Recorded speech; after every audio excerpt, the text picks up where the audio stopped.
C'est pas une surprise, je vais y aller avec plaisir et délectation. Il y aura sûrement Pierre-Yves Revol, puisqu'il souhaite y être, d'après ce qu'il a dit. Et puis j'irai défendre pas mes propos, mais j'irai défendre l'avenir du rugby français. Après, le temps fera son affaire et le temps me donnera raison. Car quoi qu'il se passe le 25, je ne sais pas ce qui se passera, ils peuvent me radier, ils peuvent faire ce qu'ils veulent. Les choses avanceront et les gens du passé deviendront des gens oubliés. Ceux qui utilisent aujourd'hui leur place pour prendre un ton solennel dans tout ce qu'ils disent, c'est qui est insupportable, quoi. Ceux qui s'accaparent la voix du rugby, moi je leur fais la guerre. Et je pense que j'ai des armes qu'ils ne connaissent pas. Et on verra bien qui est le plus fort.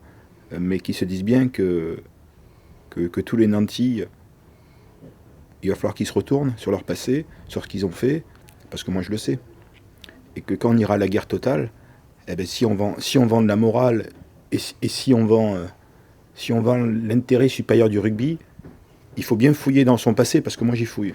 Alors quand on vend de la morale, il faut avoir un échantillon sur soi, quoi, c'est mieux. On verra mon état d'énervement après le 25.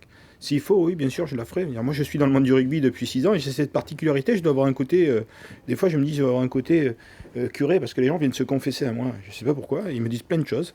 Et donc, je sais beaucoup de choses, oui, bien sûr. Et des fois, là, je me tiens. Pour l'instant, je n'ai pas dit grand-chose. Mais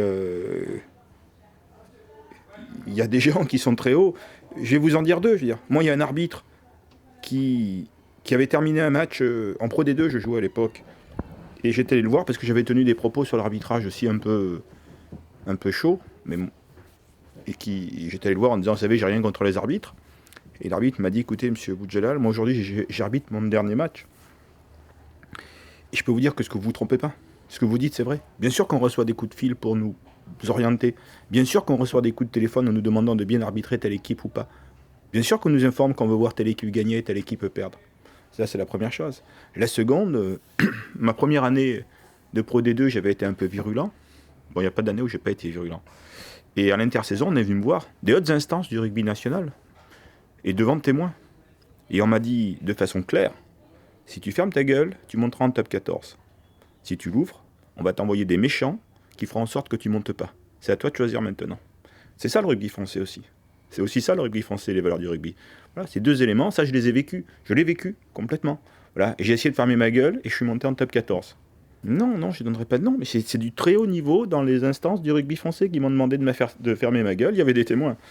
Et qui m'ont dit, si tu fermes ta gueule, tu monteras en top 14. Si tu arrêtes d'attaquer les arbitres, d'attaquer le rugby, tu monteras en top 14. Sinon, t'enverras des méchants. Alors, je sais pas ce que c'est que les méchants, qui feront que tu montes pas.